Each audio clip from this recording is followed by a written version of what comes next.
Jerry just popped into a store for a cup of coffee, picked up a brochure for a new lottery, and froze. It took him exactly 3 minutes to see what government experts and millions of players had missed. There was a hole in the system, a critical mathematical error. While the whole world hoped for blind luck, Jerry realized he didn't need luck. All he needed was a calculator. Thus began the story of the quietest and most ingenious robbery in history, where simple arithmetic became the weapon. Jerry is a mathematical genius, but his life is filled with melancholy. For decades, he worked in a factory checking the quality of cornflakes boxes. And now, the long-awaited retirement. His family gives him a boat. Symbolic, isn't it? But Jerry hates to relax. His brain is a perpetual motion machine. He needs problems, equations, challenges. Instead, he has an empty house and silence. Out of boredom, he goes to his accountant to find out how his savings are doing. The accountant, looking smart, advises him to make investments. 2% per annum?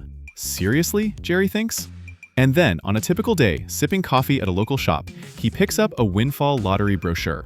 He reads the rules, he reads the fine print, and then his eyes widen. He has found a glitch in the matrix. The essence is ridiculously simple. The lottery has a feature called roll down. Here's how it works. The jackpot grows to $5 million. If no one guesses all 6 numbers, the money doesn't burn up or carry over. It rolls down and is divided among those who guessed 5, 4, or 3 numbers. Jerry instantly calculates in his head. If you buy tickets for a certain amount during the roll-down week, then one ticket costing $1 will statistically bring in more than $1 in profit. This is not gambling. It is inevitability. He rushes to the accountant. "I'm withdrawing money. We're going to play the lottery." The accountant is shocked. "Jerry, you yourself said that the stock market is a risk, and now you want to blow your pension on lottery tickets?" But Jerry has already made up his mind. He buys $2,000 worth of tickets. He waits for the draw. And failure. He loses $370. Anyone else in his place would have cried and gone to drink Corvalol. But Jerry is tough. He understands that the mistake is not in the system, but in the scale. The sample is too small. Luck has nothing to do with it. You need bare statistics. In the next skate, he freaks out and buys lottery tickets with all his savings, $8,000. And here he is, sitting in the store, checking a mountain of tickets. The result? $15,700 in winnings. Jerry starts bringing home wads of cash. Where does he hide them? In tin popcorn cans. Classic. But his wife Marge isn't blind. She finds the stash. Jerry braces himself for a scandal, thinking she's about to hit him with a frying pan. He confesses, "Marge, I rigged the lottery." And her? She looks at the money, looks at her husband, and says, "Cool, I'm in." Now it's a family business. They start bombing the lottery regularly. But then, disaster strikes. The game is shut down in their home state of Michigan. The end? Not quite. Jerry finds out that there is a similar lottery in neighboring Massachusetts. They get in the car and drive hundreds of miles. They find a small store, go to the owner and say, "We'd like 16,000 tickets, please." The salesman lazily scratches his head. "Guys, it'll take me 8 hours to print those, and it's lunchtime." If you want tickets, print them yourself. And they do. Imagine 2 retirees standing at a machine for 8 hours straight, pressing one button until their fingers go numb. They spend the night in a cheap motel, check the tickets, and count their profits. The result of the trip is a net profit of $21,000. On the way home, Marge asks a reasonable question.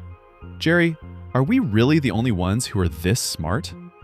Jerry shrugs. Meanwhile, at Harvard, a student named Tyler is bored in his dorm room. He also loves numbers. He looks at the same lottery and sees the same gap. Only Tyler doesn't have a pension, but he does have rich friends. He creates a syndicate, collects his father's money, and starts playing big. Jerry isn't sitting still either. He decides, why get rich alone? He creates an official company. He sells shares to neighbors, friends, farmers, and that same accountant.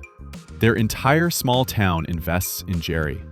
People pay off their mortgages and pay for their children's education. Jerry becomes the local Robin Hood. In Massachusetts, he negotiates with a store owner and takes him as a partner. Now they print tickets on an industrial scale. Tyler and his rich friends notice something is wrong. Their hacker breaks into the lottery website and sees an anomaly. Tons of tickets are being sold in some backwater store. Tyler tracks down Jerry. The meeting takes place in that very store. Tyler, all pompous, approaches the old men. "I know what you're doing. Let's join forces. We'll control the market and you'll get a percentage. Or get out of the way." Jerry looks at him with pity. "Son, I'm not doing this for yachts and cars. I'm helping people. And I just like counting." Tyler is furious. He threatens to hack into the bank accounts of all of Jerry's depositors. "I have Harvard behind me, old man. I'll destroy you." Jerry is really scared. Not for himself, but for the neighbors who trusted him with their money. He calls a shareholders meeting and announces, "The shop is closing. It's too dangerous." People are upset, but they believe him. It seems that evil has won. But then Jerry's son intervenes. He comes to his father and says, "Dad, you've put up with people not believing in you your whole life. You built this town from the ground up. Are you really going to let some brat with delusions of grandeur dictate terms to you?" The beast awakens in Jerry. He decides to return. Tyler sees that the old man is back in the game. He is furious. The Harvard gang comes up with a devious plan. They use hacker access to see the actual number of tickets sold.